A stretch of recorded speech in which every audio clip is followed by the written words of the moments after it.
nandito si kaibigan po natin. Sa lahat po na makapanood sa ating video ngayon, salamat po sa inyo.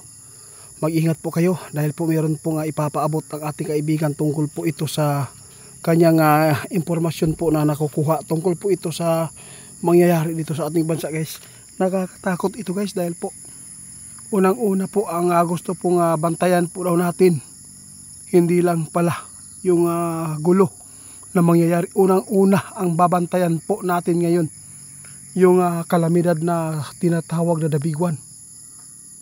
Kasi sign ito na mayroon paparating na malakas na lindol. Dahil po sa bulkan kung bakit ay nagpapatuloy pa rin kahit ilang bisis na pong pumutok yung kanlaon. Hindi maganda itong sign, guys. Nag-alala si kaibigan, baka po biglang dumating po yung kinatatakutan po ng lahat. Meron lang pong ipapaabot si kaibigan, guys. Nandito po si kaibigan po sa ating tabi. Kaibigan, di ba sinabi na po ninyo kahapon ito na magbantay, maghanda ang mga tao. Baka po bigla na lang dumating yung kalamidad na kinatatakutan ninyo. Hindi lang World War III ang ating paghandaan at babantayan, guys. Unang-una ang pabantayan karon ni kaibigan dahil po nakita po ng ating kaibigan na hindi maganda po ang takbo ng ating klima, ng ating panahon. Kaibigan, bakit po ninyo ito na paabot na naman po? Ano po ba talaga ang katotohanan po na nakikita nyo? Kung pwede po, ibanggitin po ninyo. Marami pong nagsasabi, saan po daw part na po ng Manila? Kasi yung Manila malawak. Oh, ito. Sa lahat po ng mga nagtatanong, sa lahat ng nagtatanong kanina. Kasi po, bakit po daw hindi binanggit, no, kung saan part po ng Manila? Ito po, guys. Pakinggan po yung mabuti, si kaibigan. Pinangalanan na po ito ng ating kaibigan noong ipinapaabot po ito. Kahit po daw hindi po kayo dinaanan po ng fault line dyan, part po ng Manila, lahat po ng mga malalapit po doon sa Luzon, walang safety ang inyong tirahan. Kahit po hindi kayo madaanan po ng, kahit hindi po dinaanan po ng inyong lugar ng fault line po, ibig sabihin yan, sinabi na po ito ng ating kaibigan, guys, napaka delikado pa rin. Damay pa rin kayo. Hindi lahat po, porket dinaanan ka ng fault line, ay mauubos na ang tao dyan. Hindi. Mayroong mga bagay po na dapat po talaga natin nabantayan. Hindi lahat po ng may fault line ay napaka delikado na ang mga tao. Hindi po natin alam. Kahit po hindi po nailagay yung fault line sa inyong lugar, kung dyan po tatama ang malaking trahedya, sigurado maraming tao din pong mamamatay. Ang maganda po dito, guys, na dapat po natin tugunan, no? Na sana kung sino man po yung may mga bahay po dyan na mga sobrang taas, pwede po ninyo yan iwan. Pwede kayong magtayo. Kung ipapaabot ito ng gobyerno, guys, sigurado matugunan ito, no? Kung pwede lang. Ngunit alam natin manghihinayang sila, kaibigan, sa gastos.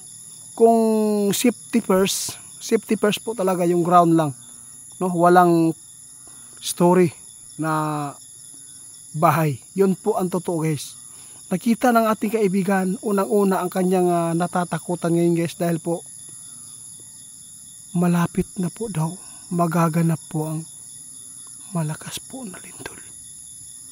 Pasensya na kayo, hindi ko man po ito gusto na ipaabot ito.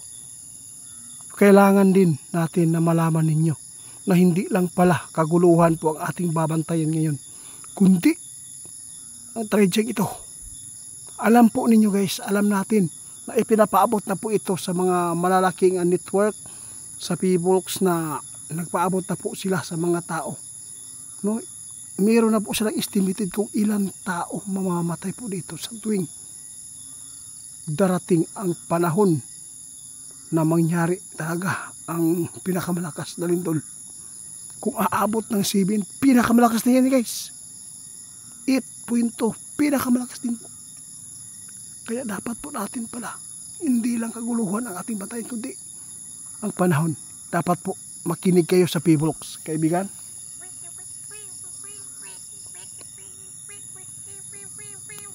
Ito ang sabi ating kaibigan, hindi po namin ito gusto na ipaabot sana sa inyo, hindi.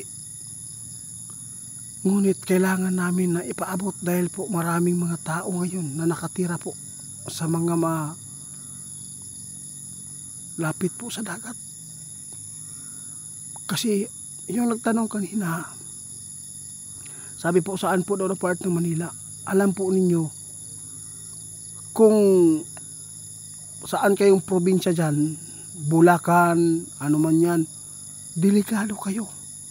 Tapos meron pong nakita si kaibigan ngayon guys na pinakadelikadong lugar din po na matatamaan kung sa tuwing ito ay magaganap po yung labiguan.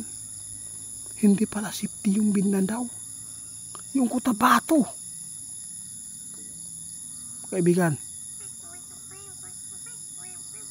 Lalo na yung mga dagat guys, malapit lang po dito sa Tagum City, delikado guys.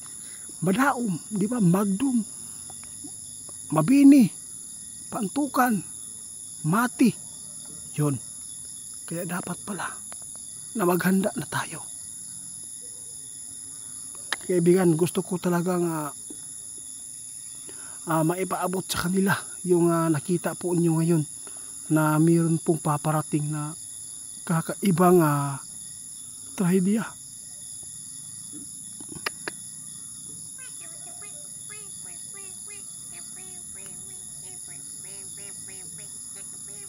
Ito ang sabi ng ating kaibigan, yung nakapanood noong may nakahuli po ng isdang malaki. Kapag ganyan po daw yung nakukuha, ibig sabihin may paparating po na lindol na malakas, tsunami. Huwag po kayo maniniwala dyan kasi hindi po yan totoo, nagkakataon lang siguro yung nangyari noon. Kaya pakinggan lang po ninyo ang mga tagubilin po ng P-Box kung sakaling magpapaabot ito ng babala na kayo ay palikasin po sa area na yan. Makinig kayo, wag po kayong magmamatigas po ng ulo dahil po sayang ang buhay ng tao. Masakit isipin na mayroong mabiktima sa ating pamilya. Yun lang po ang nais po namin na may parating. Alam po, maraming nagsisi sa amin. Hinahanap nila kung saan na po daw yung hinulaan ng 20, kung bakit hindi po daw nangyayari hanggang ngayon. Pasalamat kayo kasi po sinabi na po namin noon. Kung ayaw po na matugunan po yung mga hinulaan ng ating kaibigan, ibig sabihin yan, ang nasa taas po ang nagpasya yan. Pasalamat tayo dahil minahal pa tayo ng ating Panginoong Diyos kahit po magkakasala lagi tayo.